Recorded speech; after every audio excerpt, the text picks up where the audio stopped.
Hello and welcome to Starbound's second channel. My name is Gabriel the Bibi Capaldi and I'll be your narrator today. But before we get into today's story, please do check down below that you are subscribed to the channel. It's 100% free and helps us pop up on your feed a bit more often. The decision of this council is unanimous. All military aid currently stationed on the Varsak homeworld is to be called back, and such a useless species is to be ignored in the future. Good luck fending for yourselves, and consider this meeting adjourned, said the president of the Galactic Council through the virtual channel, and the connection was severed, sending Kredier back to reality. The abrupt transition left Kredier disoriented. The virtual session dissolved into nothingness, replaced by the familiar surroundings of his modest quarters. Evening light filtered through the single window above his bed, bathing the room in a warm orange glow that normally would have been comforting. The wooden furniture, simple but practical, cast the familiar shadows across the padded floor, a necessity for warmth during the cold nights on the Varsak homeworld. Kredier remained frozen, his small hands still gripping the virtual reality helmet. He stared at its shiny visor, catching glimpses of his own reflection. 4 feet tall, with a body covered entirely in cinnamon-colored fur from his head to the tips of his toes. His limbs were notoriously thin and weak, even by Varsak standards, which themselves were considered laughable by galactic measurements of strength. The 2 antennae protruding from his forehead, purely aesthetic evolutionary remnants with no actual sensory function, tensed involuntarily as stress coursed through his diminutive frame. In any gathering of galactic species, the Varsak were immediately recognized as the ones who had been voted the clumsiest species for 60 cycles in a row, and now, it seemed, they had finally exhausted the patience of the Galactic Council. With trembling hands, Kredier attempted to place the virtual reality helmet on the bedside table. His movements were characteristically uncoordinated, a trait shared by all Varsak. The helmet slipped from his grasp, tumbling toward the floor. In a desperate attempt to catch it, he lunged forward, only to knock over a small decorative vase. The helmet landed with a soft thud on the padded floor, while the ceramic vase shattered against the wooden edge of the bed frame. Kredier sighed deeply, carefully stepping around the fragments to retrieve the helmet. "Perhaps they're right," he muttered to himself, finally managing to place the helmet safely on the bed.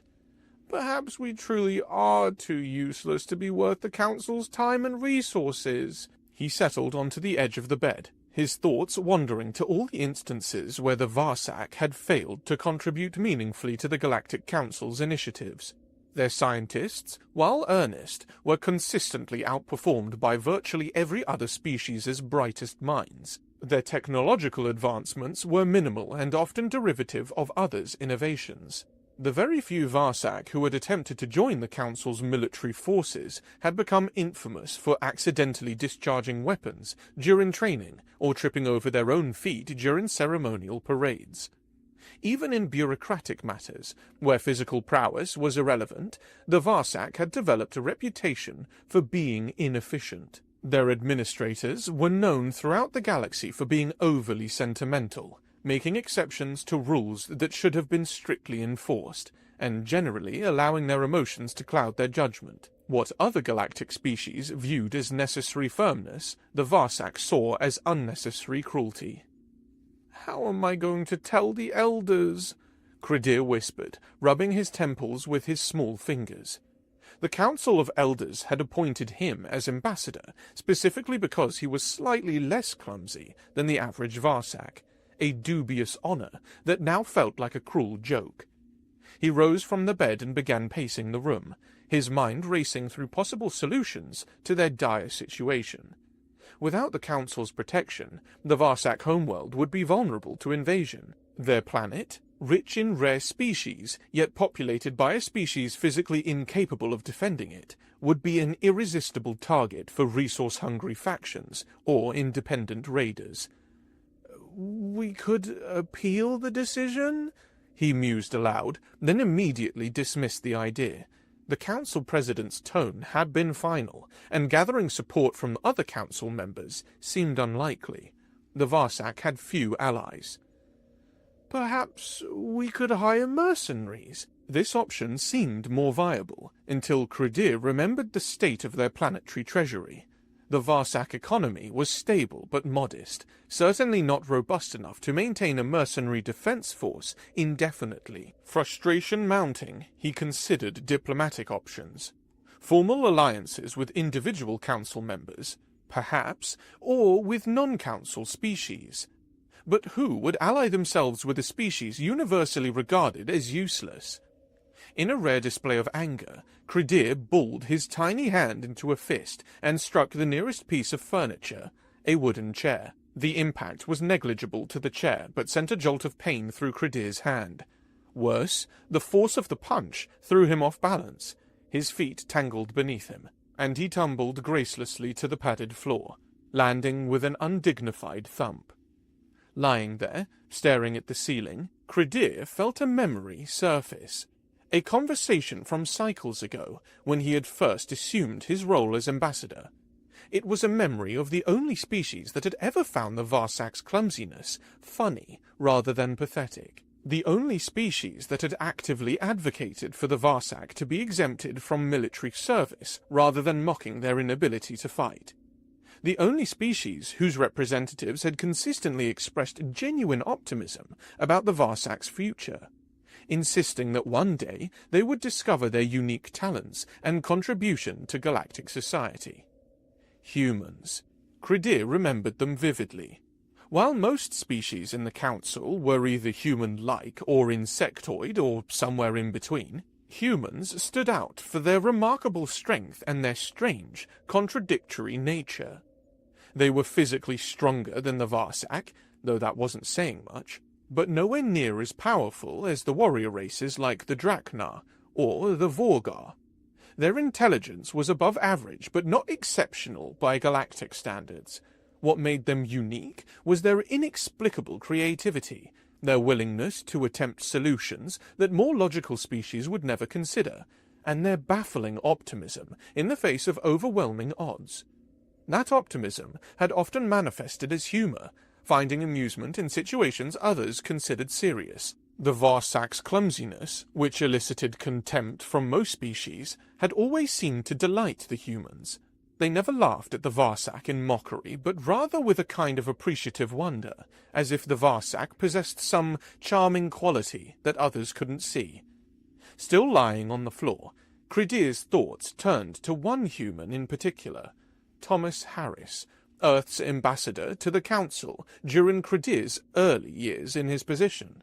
Thomas, or Tom, as he had insisted Kredier call him, had been the first council member to treat Kredier as an equal rather than a representative of an inferior species. In turn, Tom had abbreviated Kredier's name to Krid, claiming that friends used shortened versions of each other's names as a sign of affection. Their friendship had been unlikely but genuine. Tom had been patient with Kredier's clumsiness, never growing frustrated when the Varsak accidentally spilled drinks at diplomatic functions, or tripped over ceremonial robes during important proceedings. Instead, he had often diverted attention from these mishaps with well-timed jokes, or by pretending he had been about to do something similar himself. But that friendship had ended abruptly when humanity had been expelled from the Galactic Council, their crime being unpredictable, chaotic, and potentially dangerous. The final straw had been an incident involving an expensive council flagship with malfunctioning systems. A human engineer had attempted what they called percussive maintenance, essentially hitting the delicate core components with a tool until they started working again. Remarkably, it had worked, but the Council had been horrified by the primitive approach and the potential risks it had posed. Kredier sat up suddenly. If the Varsak needed allies now, perhaps humans would be willing to help.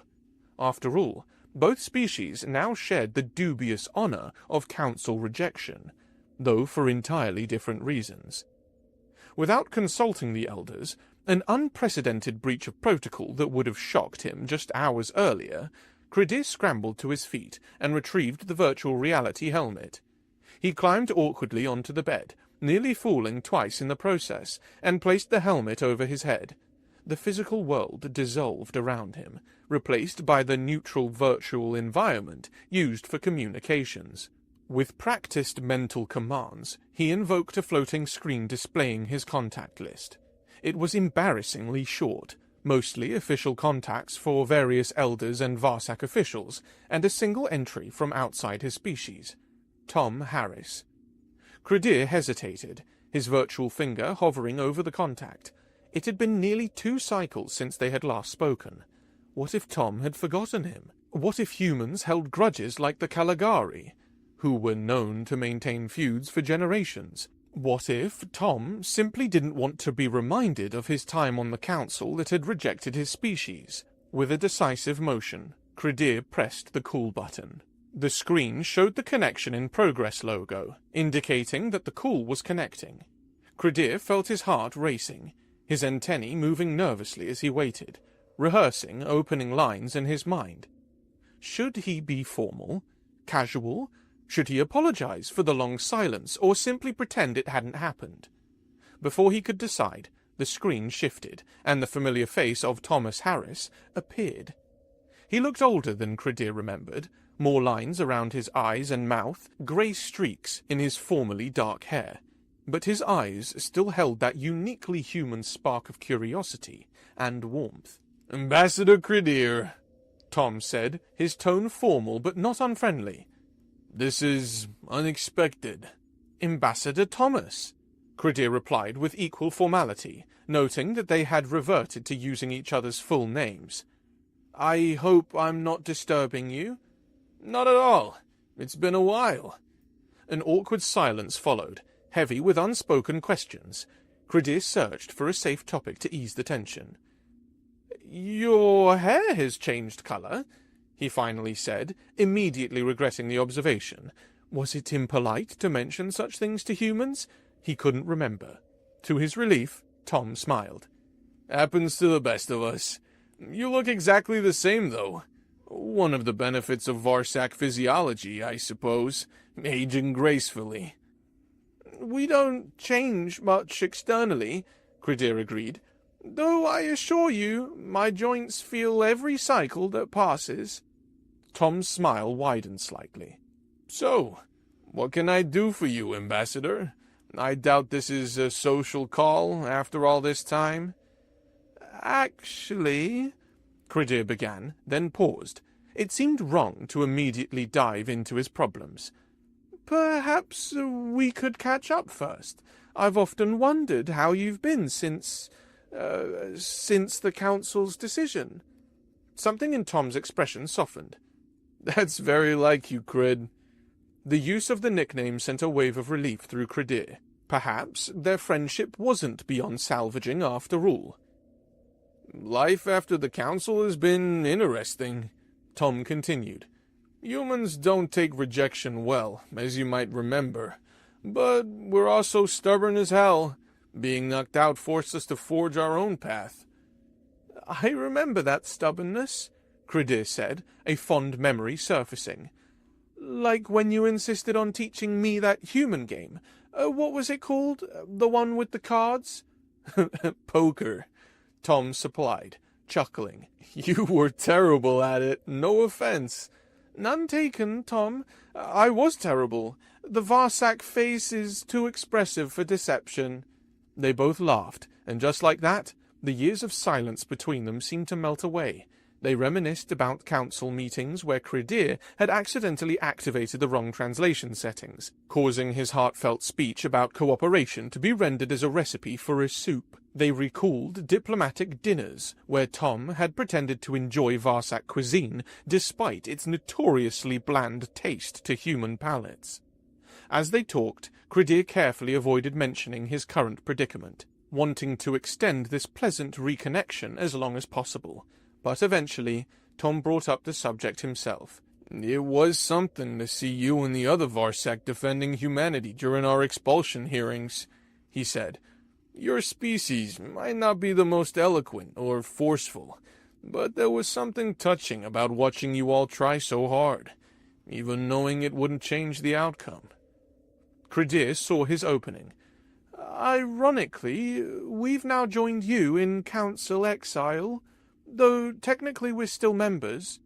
Tom's eyebrows rose in surprise. The Varsak? Expelled? What happened? Not officially expelled, Kredier clarified, but the Council has withdrawn all military protection and declared us, in the President's words, a useless species to be ignored in the future, which amounts to the same thing, really. Without protection, it's only a matter of time before someone decides our mineral resources are worth taking. He expected sympathy, perhaps even concern. What he didn't expect was the broad grin that spread across Tom's face. Tom, did you hear what I said? My entire species is in danger. I heard you, Krid, and I'm not happy about the danger part, but I am excited about the possibilities. Possibilities? Kredier echoed, confused. Look, after humanity got booted from the Council, we didn't just sulk in a corner of the galaxy. We started building our own network, an alliance of outcasts and overlooked species. Turns out there are quite a few civilizations that don't meet the Council's exacting standards of usefulness or predictability. Kredier's antennae perked up with interest. You formed your own council? Nothing so formal. We call it the cooperative. Less hierarchical, more collaborative. And we might be exactly what the Varsak needs right now. I haven't even informed the elders about the council's decision yet, Kredier admitted. I was hoping you might have some advice, but I never expected. An actual solution? Tom finished for him, still grinning. That's what friends are for, Kred. The elders will need convincing, Kredier cautioned. They've always been conservative, and aligning with expelled council members might seem desperate. Aren't you desperate? Tom asked bluntly. Kredier couldn't argue with that. Yes, I suppose we are, but the elders will want assurances, details about this cooperative and what joining would entail. Then I'll come to you, Tom decided instantly. Nothing convinces like a face-to-face meeting. Besides, I've missed your planet's perpetual autumn. Earth has seasons, it's all very dramatic compared to your world's pleasant consistency. You would do that? Kredier was touched by the offer. Absolutely, and not just because the Varsak would be valuable additions to the cooperative. It's because it's you asking, Krid. The conversation continued. Details were arranged, and by the time they disconnected, Kredier felt a spark of hope that had been absent when the council president had delivered the fatal verdict. As he removed the virtual reality helmet and set it aside with uncharacteristic grace, he allowed himself to imagine a future where the Varsak found their place in the galaxy, not as the clumsy species everyone pitied, but as a valued member of a new kind of interstellar community. 1 month later, Kredier found himself leading Tom through the halls of a Varsak educational facility. The formal diplomatic meetings had concluded days ago, with the elders cautiously agreeing to consider the cooperative's offer of alliance and protection. Now, Tom had requested a tour of ordinary Varsak life to better understand the species he was hoping to integrate into his coalition. The school was a source of pride for Kredier, a place where young Varsak learned not just academic subjects, but also practical skills to compensate for their natural clumsiness.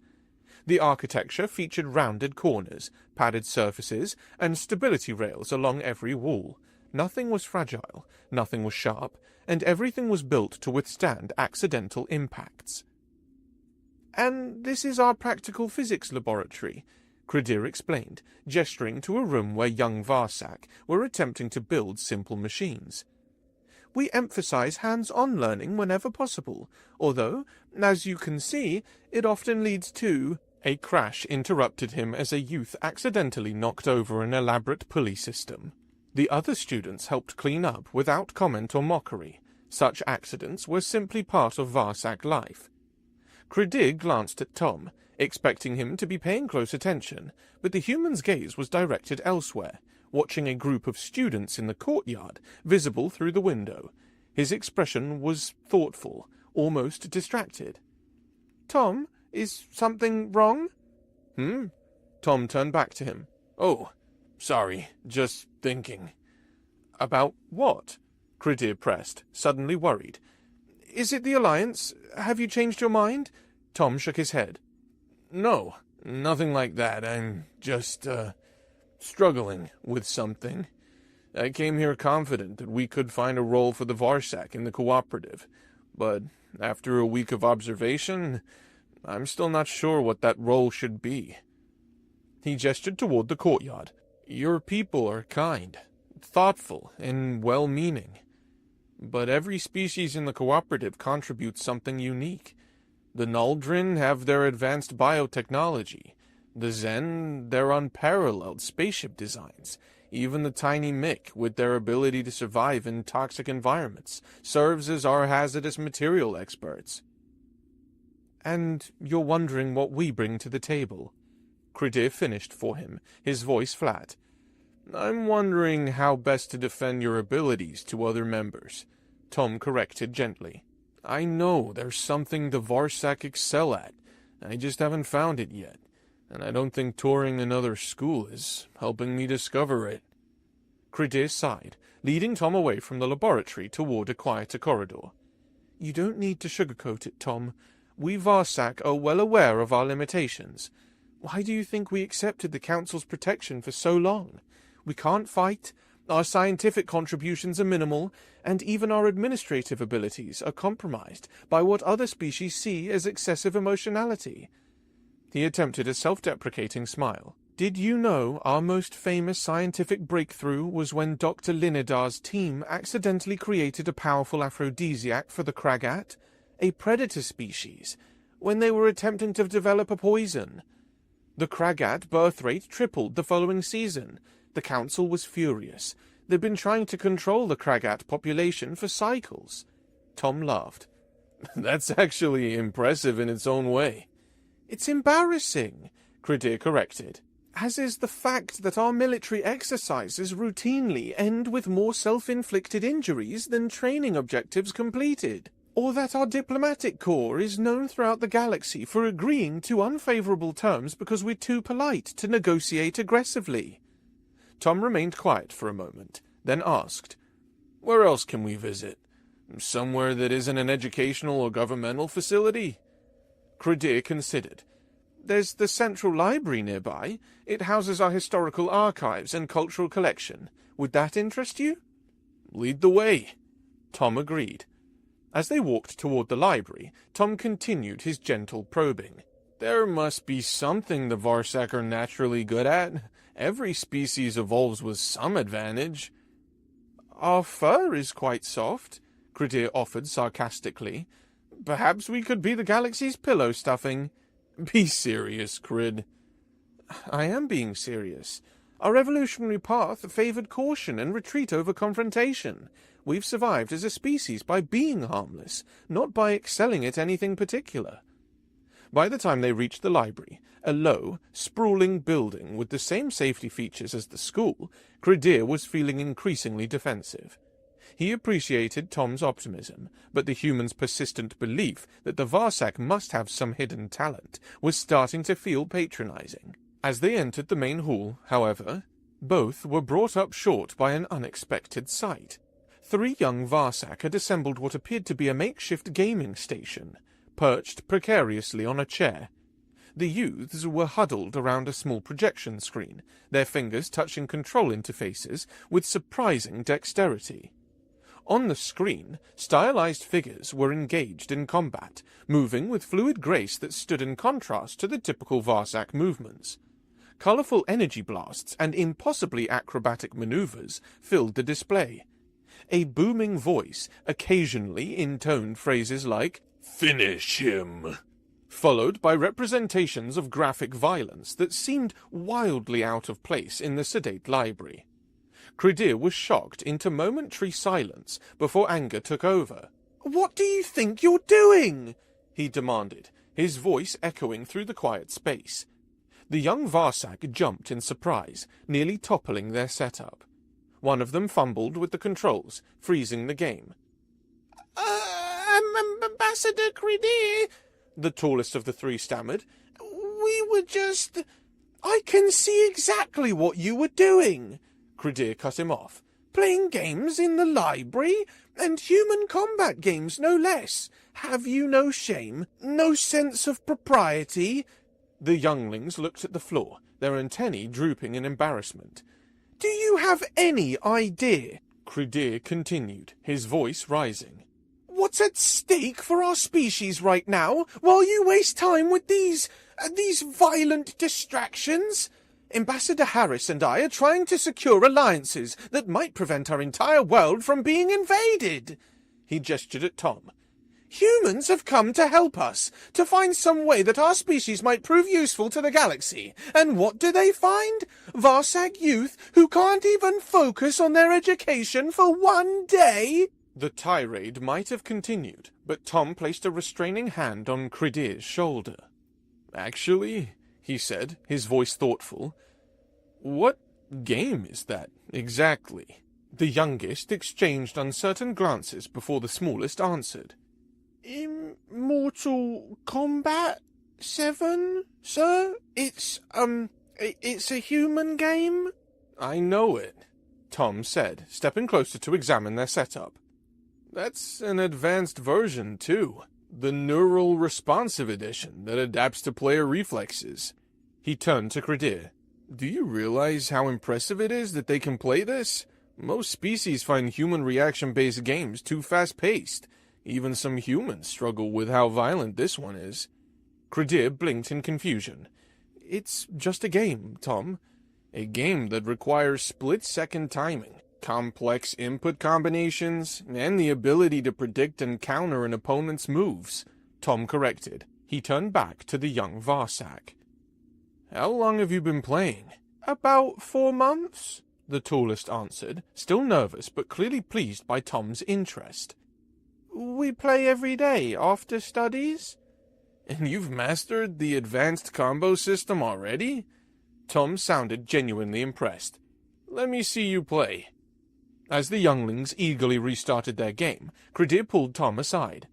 This is a waste of time. What does their proficiency at entertainment have to do with our survival as a species? Tom wasn't listening. He was watching the young Varsak play with intense concentration. After several minutes, he turned to Kredier with a broad smile that seemed entirely out of place given the circumstances. I've got it, he announced. I know exactly how we're going to protect your planet. Through video games? Kredier scoffed. Don't be absurd. Not absurd at all, Tom insisted. In fact, it's brilliant. But you'll need to let go of some preconceived notions about what constitutes valuable skills in galactic society.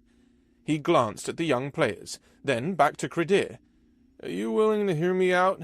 Really hear me out? Without dismissing the idea immediately because it doesn't fit your understanding of what's serious or important? Kredier wanted to argue, but the excitement in Tom's expression gave him pause.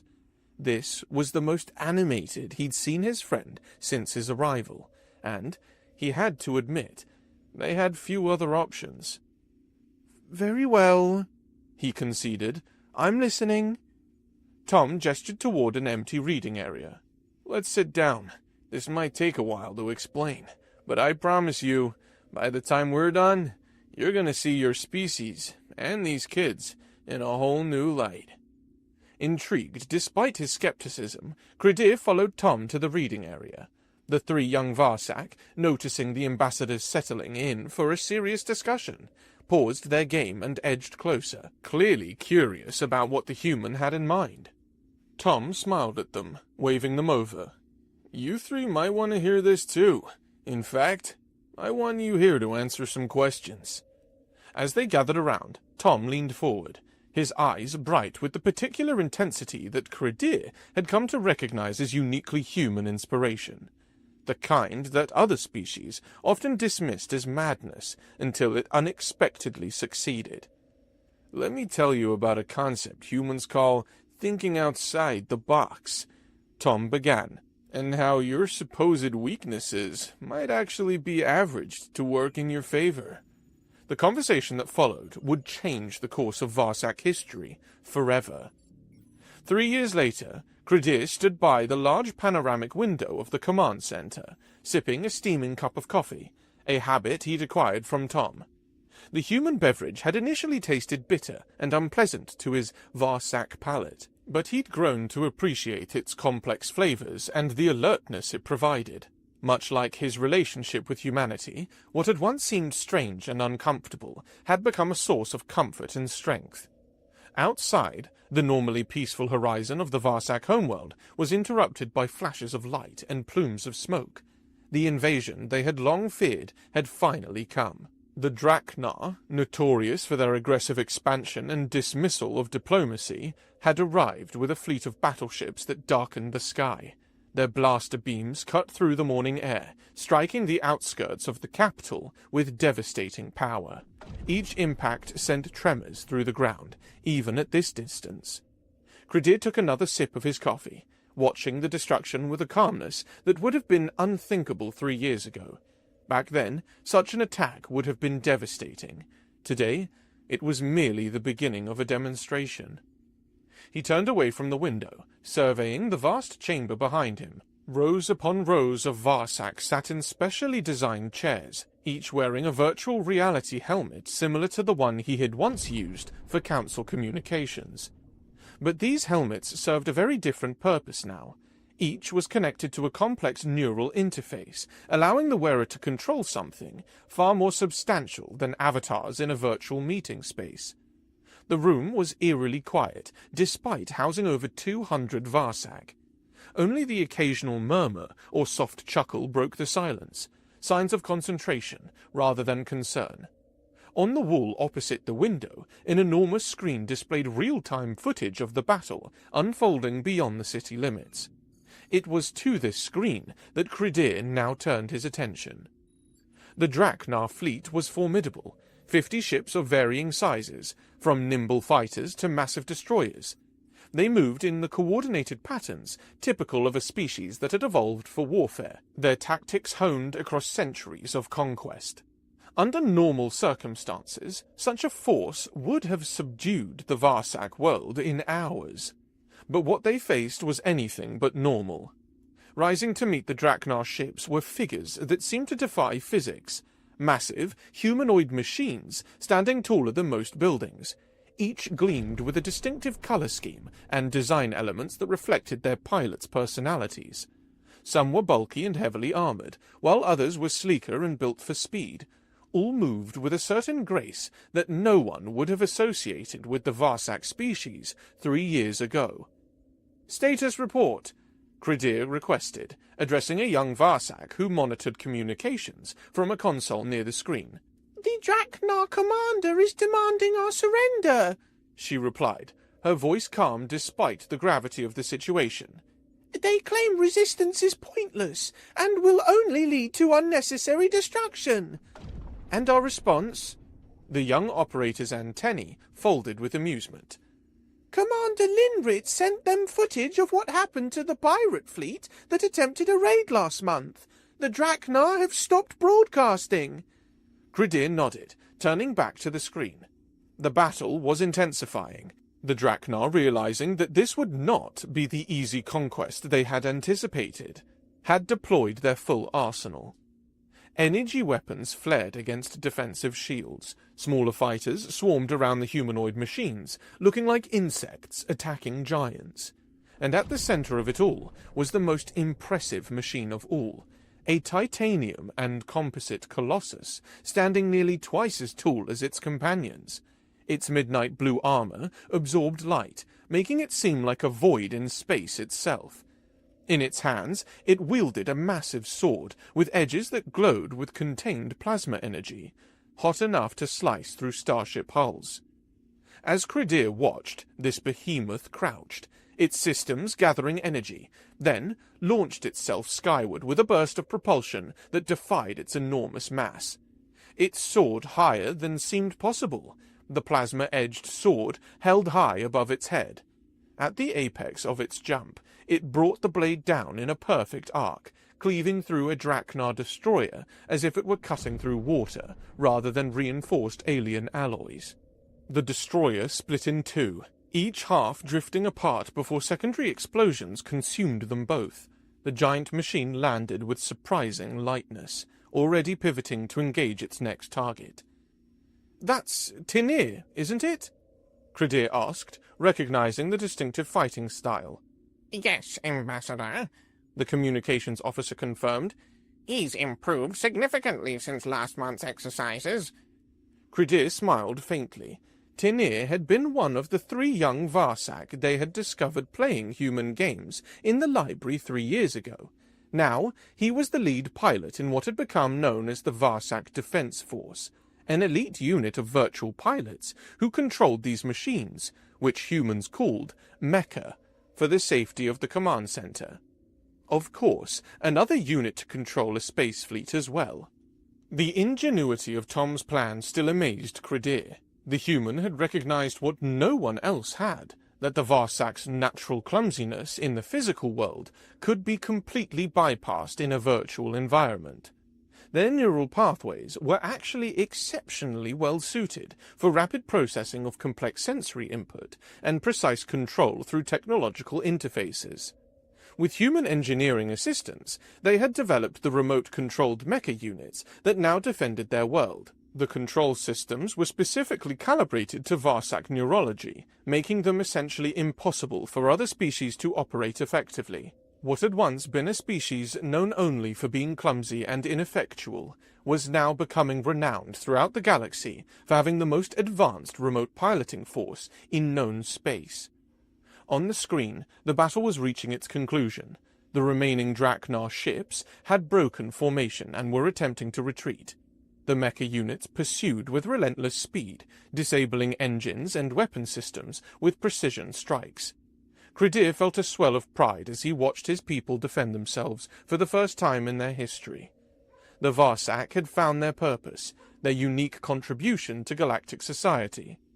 They were no longer the species that everyone gave up on. They were becoming the species that everyone wanted as allies.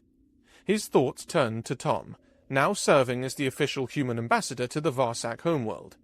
The human had seen potential where everyone else, including the Varsak themselves, had seen only limitations. He had noticed a trait in their young that their own elders had dismissed as frivolous. "Ambassador," the communications officer called, interrupting his thoughts. "we're receiving a transmission from the Galactic Council. They're requesting information about our defense systems." Kredier laughed softly. Of course they were. The same council that had abandoned them as useless was now undoubtedly concerned about the impressive military capability the Varsak had developed seemingly overnight. "Tell them I'll be happy to discuss it at the next council meeting," he replied. "Schedule it for the 30th of February on the human calendar."